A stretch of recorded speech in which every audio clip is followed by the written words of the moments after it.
लोग का थोड़ा बहुत जिनको कुंडली की अपनी नॉलेज है, या जो लोग नहीं जानते हैं अपनी कुंडली, आप ऐसे कर सकते हो। नॉर्मली आप लोग को शुरू से पता है कि मैं अलाइनमेंट ट्री के सिस्टम पर बात करती हूँ। तो 5th हाउस में चंद्रमा जब होता है तो थोड़ी सी प्रॉब्लम आती है, क्योंकि मून को बैलेंस करना या मून को मैनेज करना या मून को अलाइनमेंट करना में थोड़ी सी प्रॉब्लम होती है। और साथ में उसके साथ शुक्र हो तो और भी प्रॉब्लम आती है। क्यों आती है उसके पीछे वजह बता दो। मान लो कोई सी की कुंडली ऐसी है जिसमें 5th हाउस में सिर्फ आपके मून है, तो आप 2-3 काम कर सकते हो। मून का मतलब होता है आपका चित्त होता है, आपका कॉन्शसनेस होता है। आप अपने चित्त को, अपने कॉन्शसनेस को कैसे सही रख सकते हो, क्योंकि मून के साथ एक बहुत बड़ा होता है, मून का जो होता है साइनोसाइडल कर्व होता है। चंद्रमा आपको पता ही है 1 से 15 दिन तक बढ़ता है, फिर 15 से फिर 1 दिन तक घटता है। तो जिस तरीके से चंद्रमा फ्लैक्चुएटिंग होता है, वैसे आपकी कॉन्शसनेस या आपका चित्त फ्लैक्चुएटिंग होता है।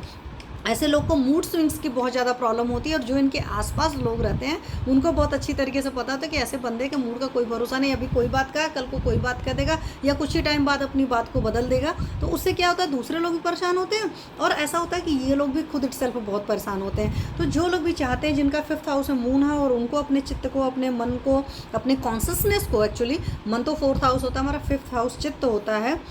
ये आप समझ सकते हो कि आपकी ब्रेन की जो कंडीशन होती है, आपके ब्रेन की जो हालत होती है, उसके आपके इंटेलिजेंस की जो हालत होती है, वो आपको ही पता होता है कि कितनी ज़्यादा इरिटेटिंग सी होती है, और आप दूसरों को भी बहुत इरिटेट करते हो। तो उसमें आप मून को बैलेंस करने या मून को सही रखने वाले जो कार्यक्रम है वो सारे कर सकते हो। तो मून के केस में एक सिंपल सा लैंग्वेज पता है आपको कि वाटर को बहुत अच्छे से, वाटर रिसोर्सेज को बहुत अच्छे से यूज़ करना चाहिए।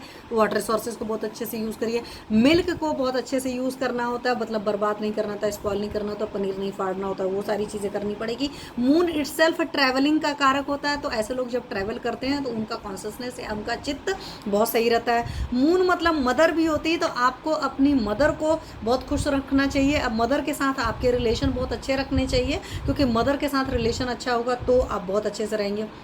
मून का ही एक और डोमेन होता है, स्टडी के केस में देखेंगे तो साइकोलॉजी होती है, तो ऐसे सारे लोग साइकोलॉजी पढ़ सकते हैं। तो उससे अगर उनका चंद्रमा 5th हाउस में है तो बहुत अच्छी तरीके से उनका कॉन्शसनेस या उनका चित्त बैलेंस रहेगा, उनका ब्रेन पावर बहुत बढ़िया से काम करेगा। वरना ऐसे सारे लोग को आपको लगेगा ना, कभी कभी लगेगा बहुत बुद्धिमान है, और कभी लगेगा नहीं यार बहुत स्टूपिड है, क्योंकि मून इतना फ्लैक्चुएटिंग है, और जहाँ पर भी फ्लैक्चुएटिंग प्लैनेट होता है या चंद्रमा जी हमारे जहाँ पर भी बैठते हैं, उनको मैनेज करना थोड़ा सा मुश्किल होता है। हालांकि वक्त के साथ इंसान सीख जाता है, बट यहाँ पर जिन लोग के बच्चे कम उम्र के हैं उनके लिए उनके पेरेंट्स इस चीज़ को या इस ट्रिक को बहुत अच्छे से यूज़ कर सकते हैं।